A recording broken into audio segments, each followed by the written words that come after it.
So I won't ask the question if you've ever felt that. What I really want to ask is, have you ever done that? Have you ever actually yelled at God, said, God, I'm mad at you. I love you, but I'm mad at you. And I love when his mom was like, sometimes he prayed to God, sometimes he yelled at God. Just tonight he happens to be yelling. I have. I've been to that place. That's why I love that scene where he's just yelling at God.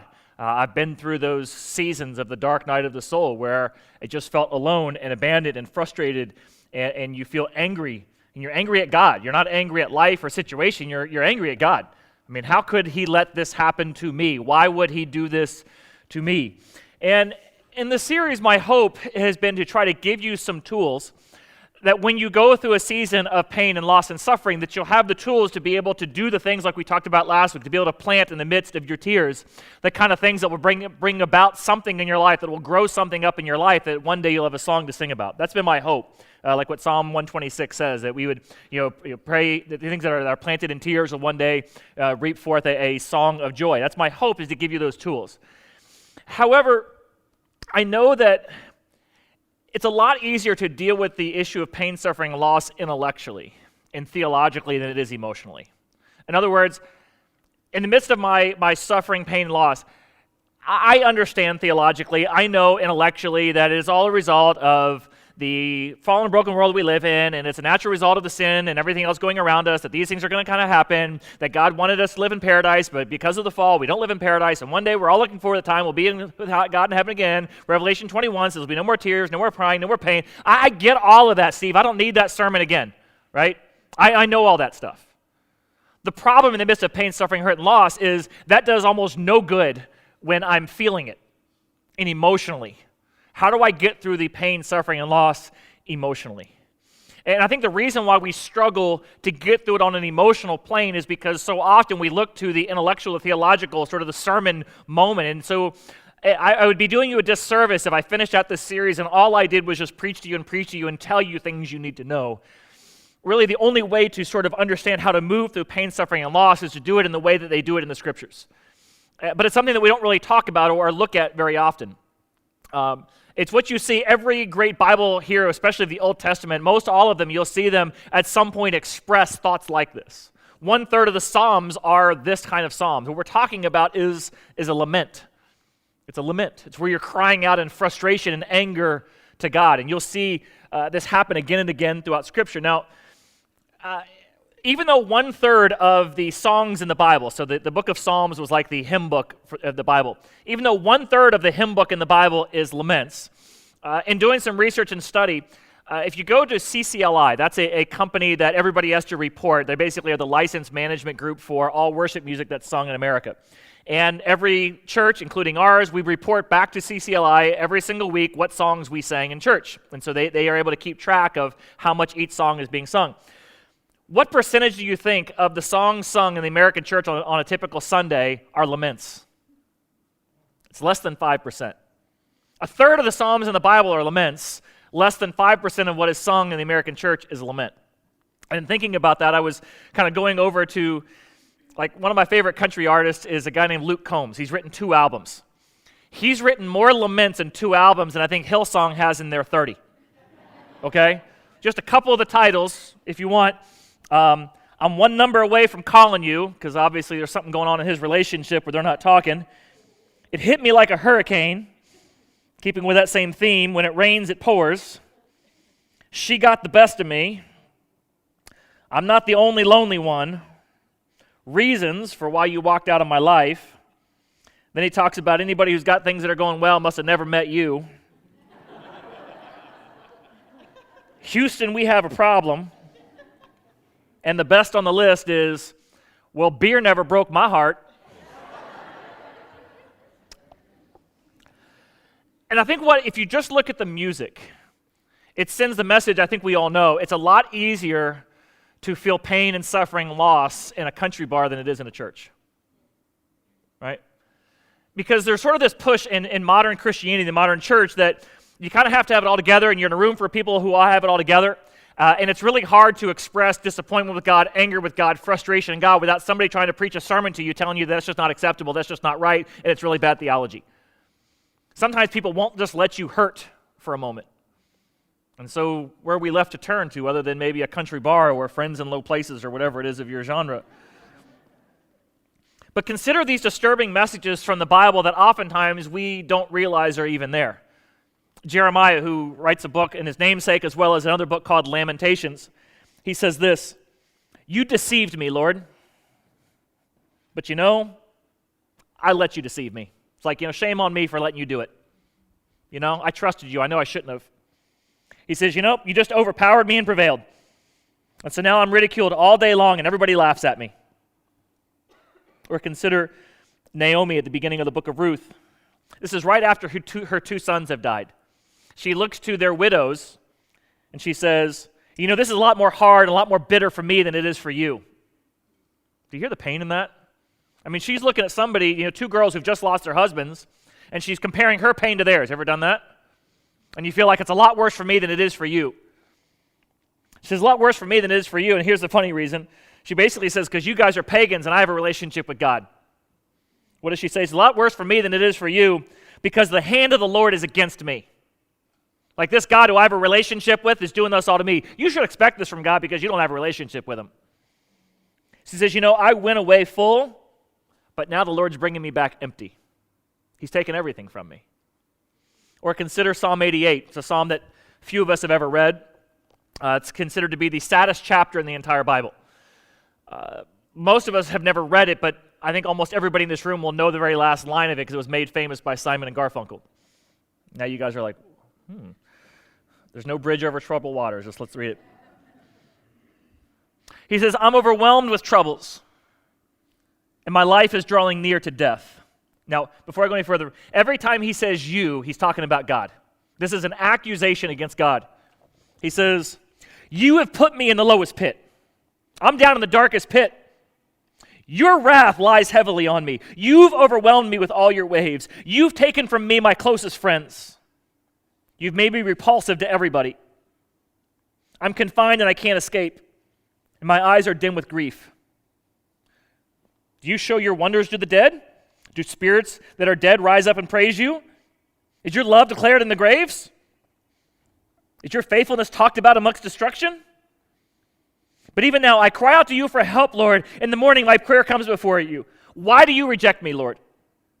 Why do you hide your face from me? From my youth, this has been happening since I was a kid. From my youth, I've suffered and been close to death. From the day I was born, your terrors have come over me, and now I'm in despair. Your wrath has swept over me. Your terrors are what's destroyed me. All day long, they surround me like a flood. They've completely engulfed me. You've taken me from my best friend and from my neighbors. Darkness is my closest and only friend. Now you guys are getting the Simon and Garfunkel reference. That's the end of the psalm. There wasn't a good part there. Like in the Psalms, you kind of expect him to come out and like, well, but I'm going to trust in God anyway. No, it ends with, darkness is my only friend. And implied there is, because God, you're not. I thought you were, but clearly you're not. When he says, darkness is my only friend, you know what this is like. You ever had those days where the only thing you look forward to is sleeping? Because it's the only thing that will take away any sense of pain, give you any sense of relief. I just want to sleep and not think about this anymore. I don't want to hurt anymore. I don't want to feel anymore. The only friend I have in life right now is the ability to go to sleep. Because that's where I'm at. What do we do with passages like this in the Bible? They almost make us uncomfortable just to read them. I'm going to take a quote that was adapted from Paul Miller's book called A Loving Life in the Midst of a Broken World of Broken Relationships. And he says this, the laments of the Bible, whether by Naomi in the book of Ruth, David in the Psalms, or Jeremiah in the book of Lamentations, they make us, with our Western cultural roots, a little nervous about reading about their disrespect for God. Yes, life is hard, but should they really be blaming God for it?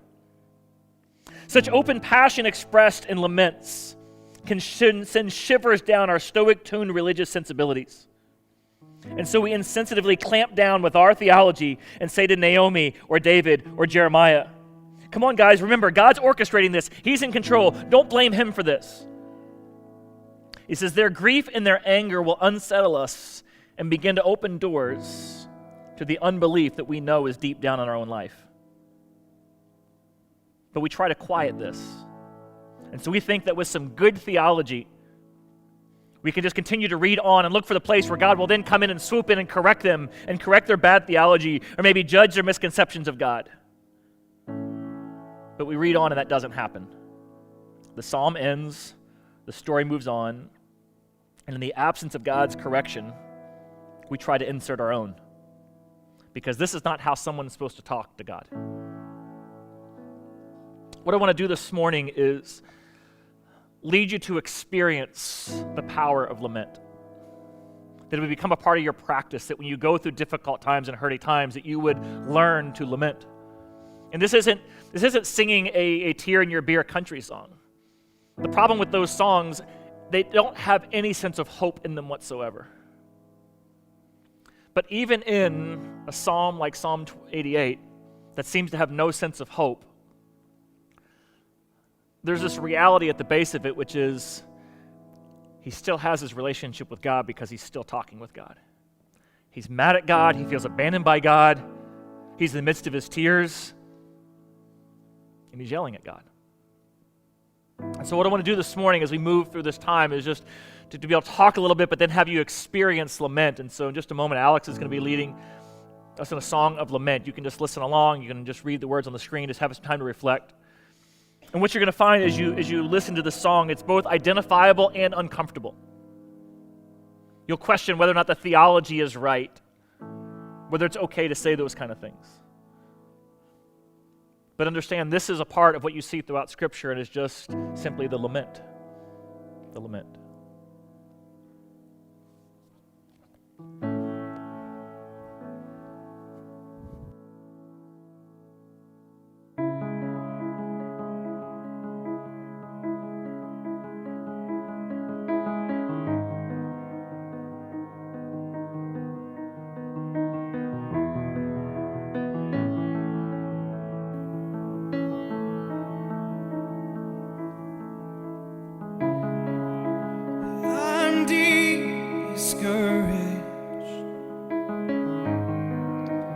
Who can save me from this pain?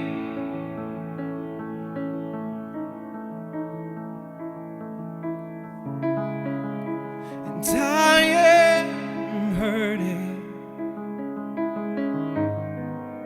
and I have nothing left to give. My soul cries out, where are you now? In my hour of greatest need, you've gone missing. And I'm screaming out, a silent shout, and I don't know where else to turn. Are you listening?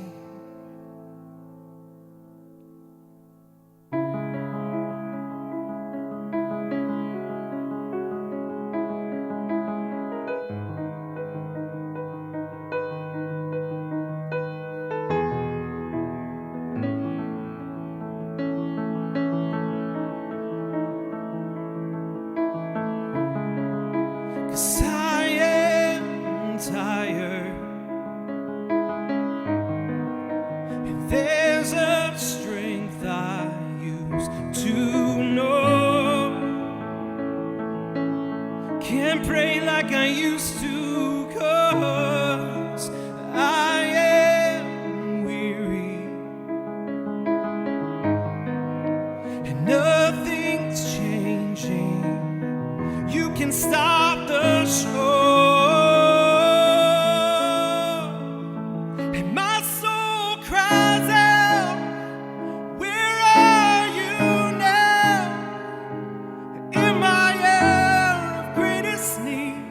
You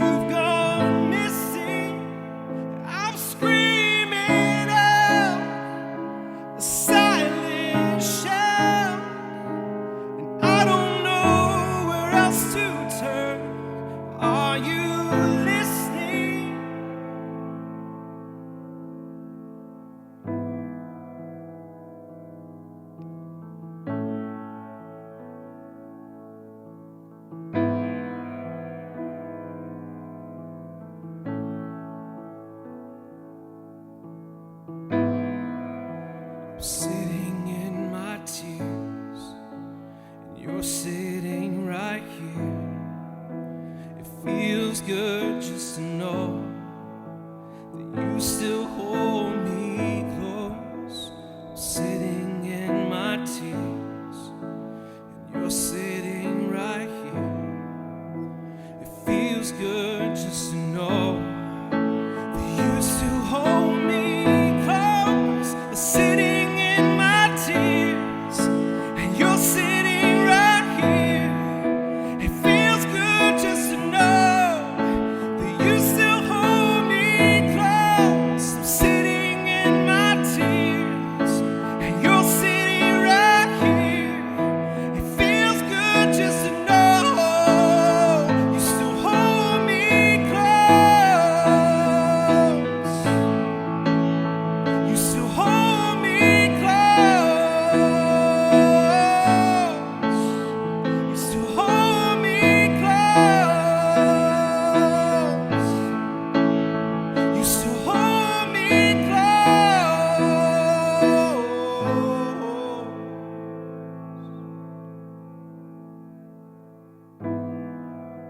Sitting in my tears, and you're sitting right here.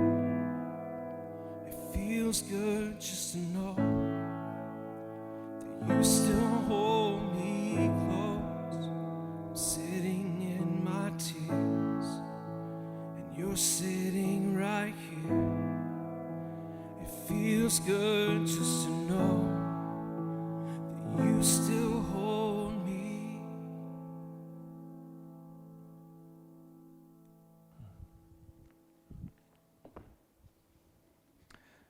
Man who lost 3 sons wrote an article titled, "The View from a Hearse." He says, "I was sitting, torn by grief, and someone came to talk to me about God's dealing, of why it happened, and hope beyond the grave. He just talked and talked and talked, and he said things that I knew were true. I was completely unmoved, except to wish that he would go away. And finally he did. Another came and sat beside me. He didn't talk. He didn't ask any leading questions. He just sat beside me for about an hour or so. He listened whenever I said something. He answered briefly, prayed simply, and then he left. I was moved. I was comforted. I was sad to see him go."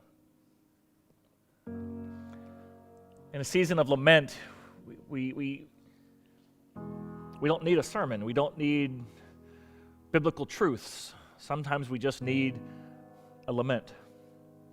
The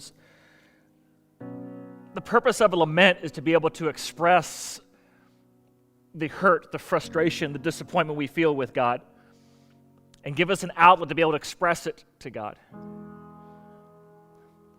And he no more pushes that away than any parent would when their child looks at him and says, "I hate you, I don't want anything to do with you." In that moment, is it a moment to correct your child and tell them what is disrespectful and not right to say? Or is this a kid who at some point is going to need a hug and need you to listen? And as a parent, are you big enough to allow them just to be able to express their anger? And what would you rather have, an expression of their anger or complete silence? See, the purpose of lament is to allow you to express where you truly are and authentically come to God. That it might give God the opportunity to move you to a place where you can once again trust and see his sovereignty and his character for who he is. And there's something powerful about a song, especially in a time of pain and suffering and loss, because it'll feel like as if God singled you out, like this is you're the only person who's going through this, like as if you've gotten a raw deal. Everybody else seems to get a free pass, and this just seems to be happening to you. I mean, this is where Jeremiah was when he says, "You deceived me." This is where Naomi was when she says, "God, this is worse for me than anybody else because you're against me." This is where David looks to God and he says, "God, you're not my friend. Only darkness is my friend because you've abandoned me." There's these voices that will continually come in and tell you, this is all this is ever going to be. This is your life now, and nobody cares, especially not God. But then when you hear a song of lament, there's like this emotional connection or sense where you realize whoever wrote that song has walked the same road I'm on right now. In other words, there's been somebody else who has also been sitting alone in their tears, wondering, God, are you here with me right now? I'm sitting in my tears. I'm sitting in my tears. The reason why maybe in this moment you heard somebody else in the room with a sniffle or blowing their nose or wiping an eye is because not only did the person who write that song experience what you've experienced, but here's the beauty and the amazing thing about corporate worship and being able to come together to listen. It hits you one by one as you hear the sounds of the room and you see the expressions on the faces of people in the room. The person who wrote the song isn't the only one, and you're not the only one. There's lots of people who've been down these same roads. And I love coming into a room where people like Pastor Alex and Pastor Apel are singing these songs, because the longer you hear, the more you'll realize and know their stories are ones that are full of pain and loss and suffering emotionally and psychologically. And God, why? When? And they'll express to you the laments, some from the other side where they've seen God finally miraculously come through, and for some where the pain is still there and still real, they're trying to push through it. And so there's something about corporate worship. There's this idea in sociology and in politics they call critical mass theory. It's borrowed from nuclear physics. And the idea is what does it take to create a chain reaction? Something that will happen that will lead to another reaction, to another, to another, to another. And they talk about how when a critical mass of people, somewhere between 5 to 25% of a group, begins to experience something or realize something or believe something, when it gets up to a critical mass number, it begins to impact everybody else in that area or region or room. And that's why worship is such a powerful experience when you're in a time of lament. To be able to come in and experience and hear the reactions of others in the room, to be able to see somebody on stage leading it with a kind of passion that says, you're not alone in the midst of this. Then singing out words and songs that are moving your emotions to a place that can remind you of just who God is and what He has done in the past. Because you'll have these moments also where you'll cry out to God and say, God, why have you forsaken me? And maybe in that moment where you cry that out, it'll remind you of something you heard one Easter Sunday, where somebody preached a message about Jesus on the cross, crying out those same words, my God, why have you forsaken me? Because in that moment where Jesus is on the cross, He's taking on all the sin of the world, all of the lust, all of the shame, all of the selfishness, all of the greed, every evil deed that's ever been done has all been heaped upon Him. And for you and for me, He is a representative of all of our sin, taking it all upon Him at that moment. The sum total of all of the burden of sin is being put upon Him. And it's moments before He is about to descend into hell for you and for me. And hell is a place of complete silence, aloneness, and separation from everyone, including God. And as He's just about to end up in that place, He says, God, why have you forsaken me? Now, what you have to know about that phrase when you feel that moment and you're reminded of Jesus saying that, I want to take you back to one of the last messages Jesus shares with His disciples just before He's going to get arrested, just before He's going to die on the cross, just before He's going to descend into that place. He looks to His disciples. It's recorded for us in John chapter 16, verse 33. He says, in this world, you will have trouble. You will have suffering and pain and loss. You will go through these seasons where you feel like as if everything's being taken from you. Well, you'll wonder, is God here? Is God with me? Can I trust God? And you will feel completely abandoned by God. He says, in this life, you will have trouble, but take heart. It's written for us in the past tense, but I think He said it in the present tense, and John's looking back, recording it in the past tense. I think he looks at it and says, but take hold, I am about to overcome the world and the trouble and everything you're experiencing. John now looks back and he says the last thing he said, the last message he had for us before he went to the cross, and he cries out, my God, why have you forsaken me? Is you will have trouble, but take heart, for I have overcome the world. That's what He just did up there. He was forsaken so you never would be. He was abandoned by God so you never will be. And of course, after he rises from the dead, he comes back, and the last thing he says to his disciples to encourage them, he says, I will be with you always. When Isaiah writes about who it is to come and what Jesus will be and what he will be known for, what his name will be, he will be known Emmanuel, God with us. Because he was forsaken, we never would be. We would never be without the presence of God ever again in our life. It's why in the New Testament they begin to write, they look back at the Old Testament, see this is a message that God has carried all the way through, and it reminds us in Hebrews 13, he says, God says, never will I leave you, never will I forsake you. We can say with confidence, Lord is my helper, I will not be afraid. For what can mere mortals ever do to me? The message of lament and the purpose of lament is to remind you that he was forsaken so that you never would be. That even though you feel alone, you feel like God is against you like Naomi, God is not against you, he is for you. Even though you feel deceived, God is still at work, working out the purposes and the plans in your life in that moment. Even though you feel like darkness is your only friend, I'm coming to you in my tears. As the last lament we sung together was, but you're sitting right here. This next song is one that during a difficult time in my own life, I played it so much my kids were sick of it. And if you listen to sort of the tense of the song, there's this time where like you're singing it to yourself, trying to remind yourself. See, when Jesus says, take heart, he says, I've overcome the world, but take heart. You'll have trouble, but take heart, I've overcome the world. That word, take heart, it's one of those things you just pass over. It's just like, it just sounds like, oh, bless your heart, take heart. If there's ever something in the Bible that doesn't seem like a throwaway word, pause for a second, figure out why it's there. Here's what that is. What Jesus is saying is, in this world, you'll have trouble. Intellectually, we understand that, right? Life's hard. Life's tough. We all get that. Intellectual truth, number 2. But I've overcome the world. I'm always with you. Yeah, I get that. So what's this whole take heart thing? What he's saying there is I want you to know this intellectually so you can take this message down to your heart when you don't feel like I am there. When you don't feel like as if my presence is with you, I want you to take this message. This life is hard, but I am with you. I have overcome this world. I was forsaken, so you never will. I want you to take this message to your heart in times where you feel alone. When you feel like I'm against you like Naomi, I want you to know I'm on your side. I'm on your side. In this song, you're going to hear the tense goes, you are on my side, you are on my side, you are on my side. And when it gets towards the end, it says, I can look back and I say, you were on my side.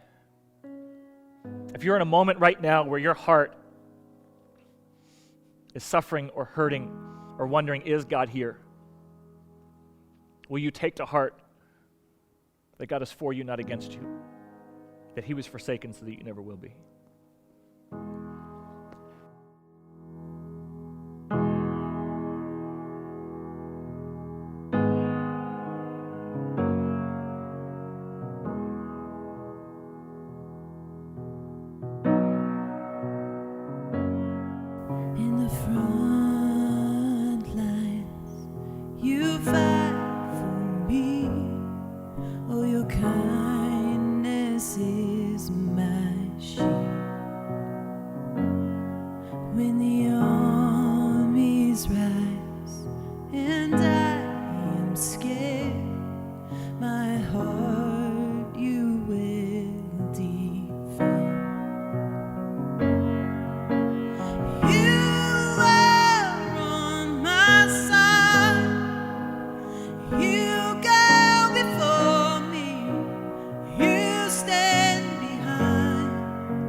You're still rescuing.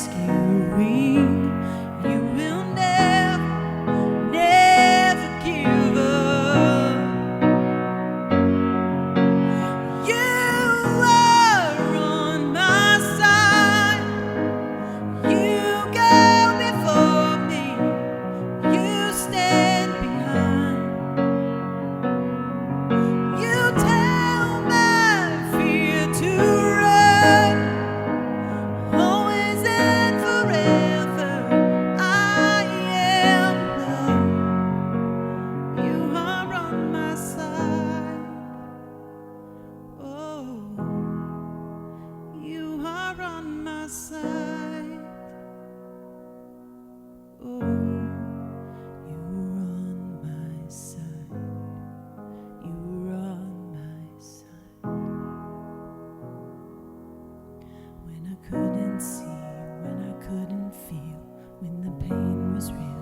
and you look at the logos that companies choose to represent their company, there's something they want to express or want something people to think about when they think about that company. And so, like Amazon, it's from A to Z. They got everything from A to Z and with a smile. They'll put a smile on your face. You got Nike, which is a symbol of victory. Apple is kind of odd. On the one hand, it's this, Newton's enlightenment. At the same time, it's the tree of knowledge. I'm not really sure what that's really saying from Adam and Eve, but you think about what is the logo for followers of Christ. It's a cross. It was, for quite a long time in the Roman Empire, it was a picture of suffering and pain and loss. It was such a brutal, it represented the most brutal thing one human could do to another. They would nail somebody to this cross and at least leave him there to die in suffering and agony. They would usually beat him within an inch of their life before they put him there. It would take anywhere from 4 hours to 4 days for somebody to finally die on a cross of suffering and pain. And oftentimes, the biblical story where they take Jesus down after a couple hours, but oftentimes they would leave people up there for days and let animals or scavengers come and take them off the cross.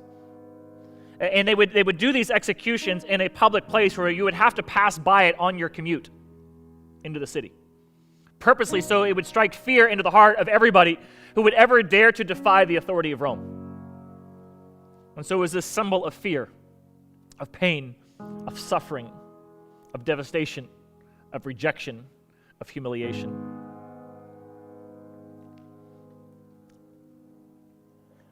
But now, because of Jesus, when you see the cross, you don't see pain and suffering and fear and rejection.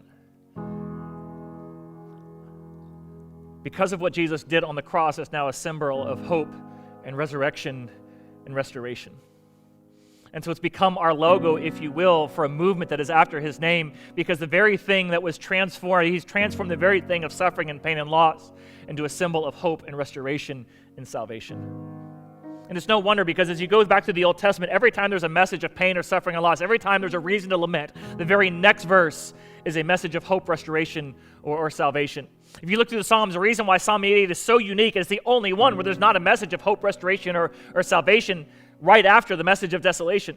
It's the only one that ends, but darkness is my only friend. You start to read between the lines that he's talking to God in the midst of his suffering and his pain.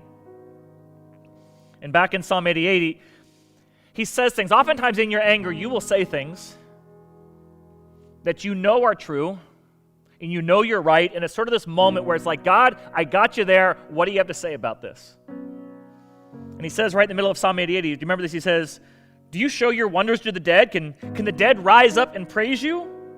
Did your love declared from the grave? Is your faithfulness ever found in destruction? In other words, God, I'm about to die. You don't have any shot for hope, salvation, restoration after that. It's gone after that. How will I ever praise you once I die? Because that doesn't happen, God. There's one thing I know about death. So when you're dead, you're dead. It's over. And so with great boldness and confidence, he asks the question of God because he knows the answer. Do dead people praise you? No, they do not.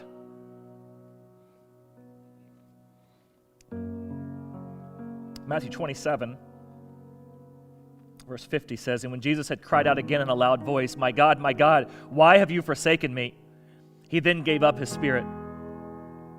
And at that moment, the curtain of the temple was torn in two from top to bottom. The earth began to shake, the rocks began to split, and tombs broke open. And the bodies of many holy people who had died were raised to life. And they came up out of the tombs after Jesus' resurrection, went into the holy city, and appeared to many people. God, do the dead rise up and praise you? No, they don't. God whispers back, oh, but they will. You just haven't seen it yet. And just because you haven't seen it doesn't mean it's not true. The very cross that was once a symbol of death and pain and suffering and loss will one day be a symbol of hope and resurrection and restoration. And right now you'll cry out in your pain and say, God, you don't know, I know what I'm going through. God will say, well, you think you know, but you got to trust there's things you can't possibly believe. I can do things that are far beyond your imagination. Such that the psalmist one day cried out, I know death. God says, oh, no, you don't. You look back at those stories of lament that we covered already. Naomi looks at her daughters and says, this is bitter. God's against me. He's not doing anything anymore. It's over. I left with a loss and I come back and I left with something. I come back with nothing. Oh, no, Naomi, you don't understand. The loving relationship with God that you pass on to Ruth, she's going to end up in the line of Jesus Christ, the Savior of all mankind. You're a part of that story, Naomi. That's where your story ends. I know you can't see that now. We read about it in Matthew, though. David, I know you're in this moment where you know God's anointed you to be the next king, and you're in this moment where you think God's forgotten you and you're alone and you're abandoned. There's nobody there for you anymore, and God doesn't love you. But David, what you can't see now is one day you're going to go on to become the greatest king in Israel. God will refer to you as a man after my own heart, and you too, David, will be a part of the lineage of Jesus Christ, the Savior of the world, because I want my boy to be in your family. And Jeremiah, who said, God, you deceive me. Just a few chapters later, many of you have adopted it as your life verse. Jeremiah 29, just a few chapters later, he says, he shares with us what God told him after his dark night of the soul. He just says, Jeremiah, I know you think I've deceived you, but I know the plans I have for you. Plans to prosper you, to bring you to a good hope. And I've got a future for you. Can you just trust me in the midst of your lament? This is where this is leading. This is where it goes.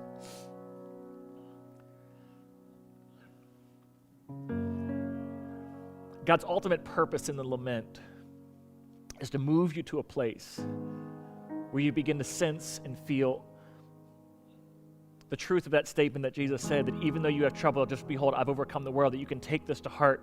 And when you can take this to heart, to realize that even at the cross, God is doing something amazing and miraculous, can move you to do what doesn't make any sense to anybody else. To praise God even in the midst of your hurt, even in the midst of your pain. I mean, if any one of us went back to the cross, what would we be doing? Would we not be celebrating that moment where Jesus is taking on our sins? What if you could live with foresight the way you live in hindsight? You're looking back, you can see where God's brought you and what He's done, and there's those moments where you have a song to sing because of the things that you sowed in your tears. You are now singing songs of joy. What if you could sing a song of joy even in the midst of your tears? That even when it hurts, you can still praise and cry out to God. I want to finish our time together of studying and looking and experiencing the laments of God to move to a lament of praise in the midst of pain. Where even when all it feels like as if there's no way God could ever do anything or make anything out of what you're experiencing, you're trusting God in faith and say, God, even in the midst of this, I know what you're going to do because I know what you're capable of. Because I can look back over my own experiences in my own life and throughout the history of humanity and see that your character is good and your love never fails and you are always with me and you will never leave me. You will never forsake me. My God is for me. My God is not against me. And so even when it hurts, I'll still cry out in a prayer and a praise to you.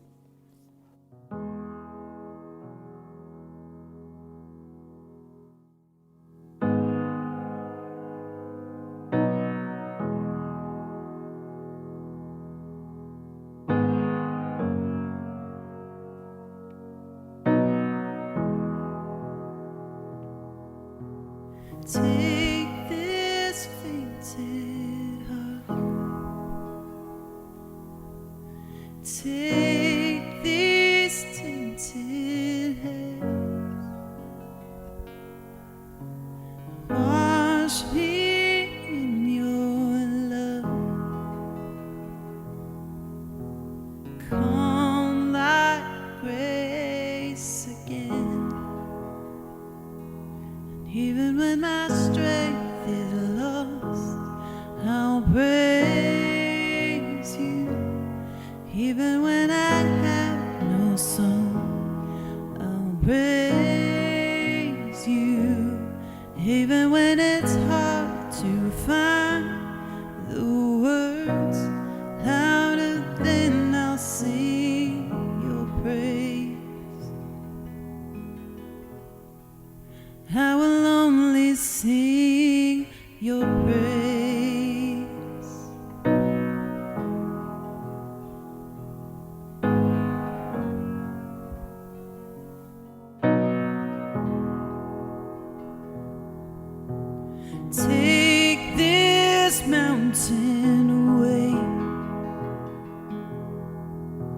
Take these ocean tears, hold me through the trials. Come like hope again, even when the fight seems lost. I'll praise you, even when it hurts like hell. I'll praise you, even when it makes no sense to sing louder than I'll sing your praise. I will only sing your praise. I will only sing your praise. I will only sing your praise. I will only sing your praise.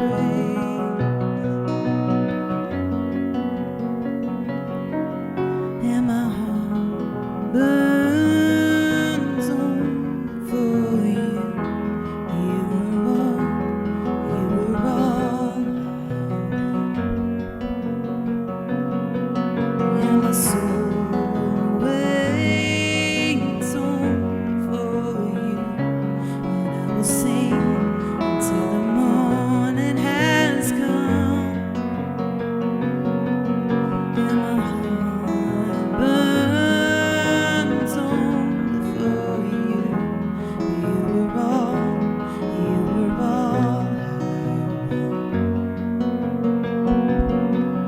and my soul waits on for you.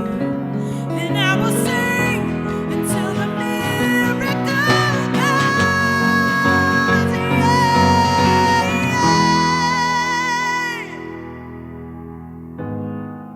I will only sing your praise. I will only sing your praise. Oh, I will only sing your praise. And even when the morning comes, I'll praise you. Even when the fight is won, I'll praise you. Even when my time on earth is done, louder than I'll sing your praise. I will only sing your praise.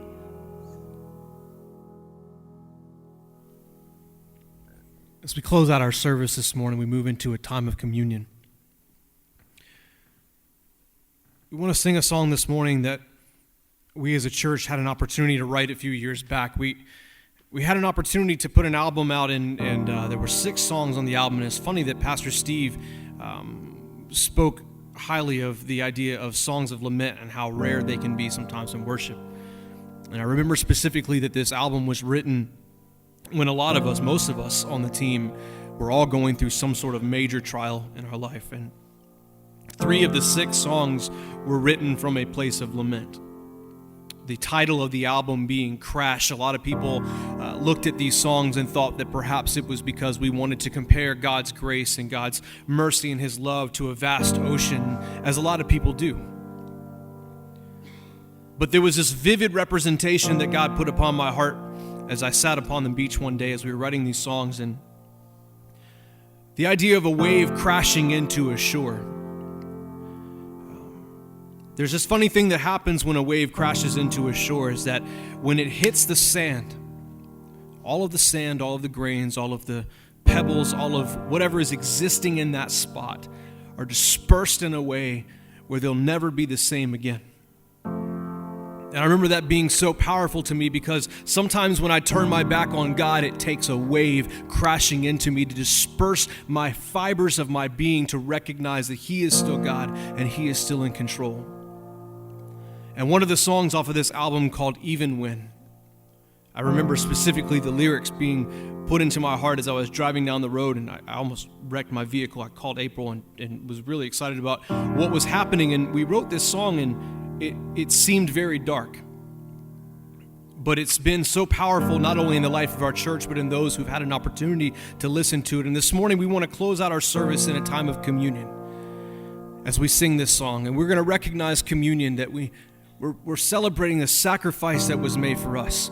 That no matter where it is that you are this morning, wherever you're sitting, wherever life is, maybe you've turned your back on God, maybe you're in a place of lament, maybe you're in a place trying to figure out what God is doing. And this opportunity we have every week to take communion together is a reminder that God has already paid the price for our sin, that we can declare victory.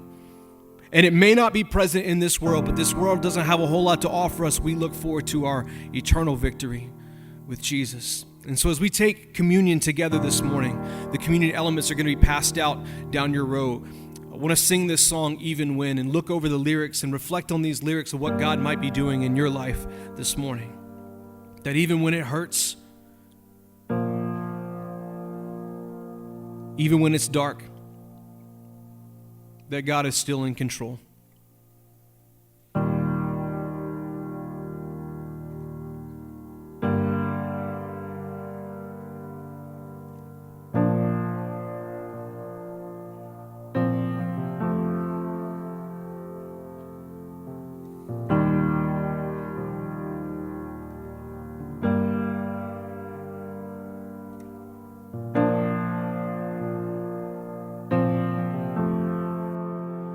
Take me to the end of myself, far beyond anything else, and lead me to an ocean of grace, and lead my steps beyond the waves into the of a hurricane, where your love is my embrace. Take me beyond my sin and shame, to the power of your name. Even when my heart begins to wander, you're strong enough to pull me back to you. And even when the darkness tries to blind me, your glory shines beyond what I can see. And even when the thunder tries to shake me, I will rise and know that you control the storm. And even when the war is overwhelming, all creation will declare your victory.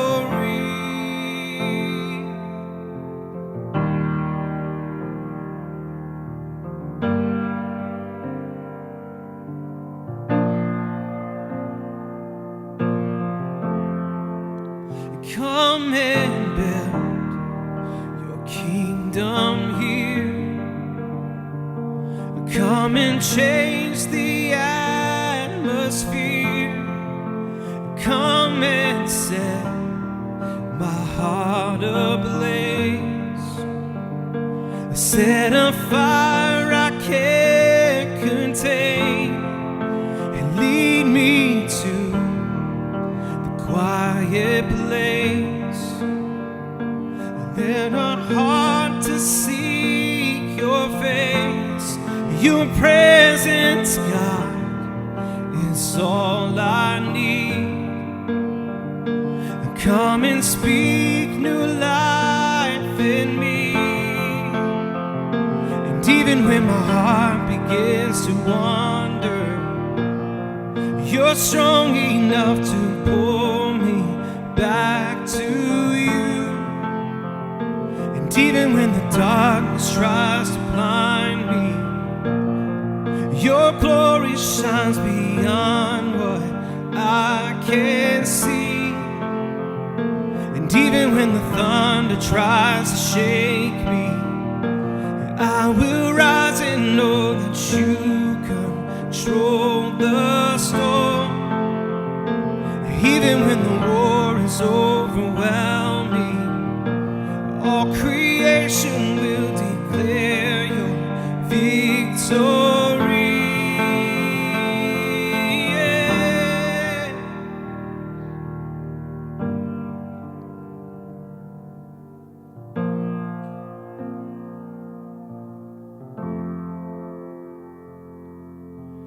What can wash away my sin? Nothing but the blood. And what can make me whole again?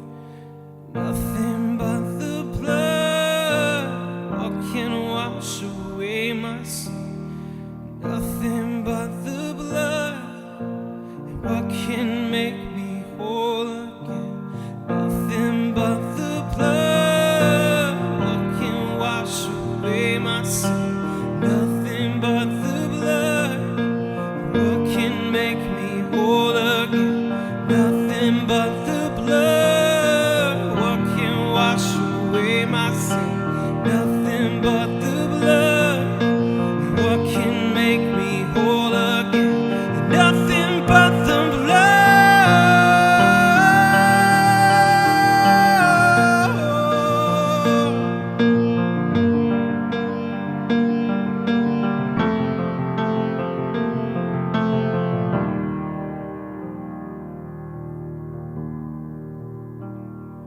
Even when my heart begins to wander, you're strong enough to pull me back to you.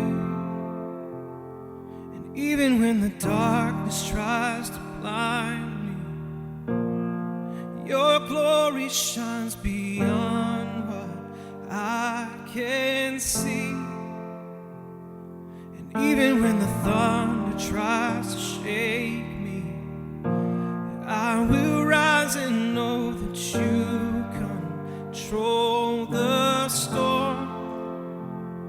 And even when the war is overwhelming, all creation will declare your victory.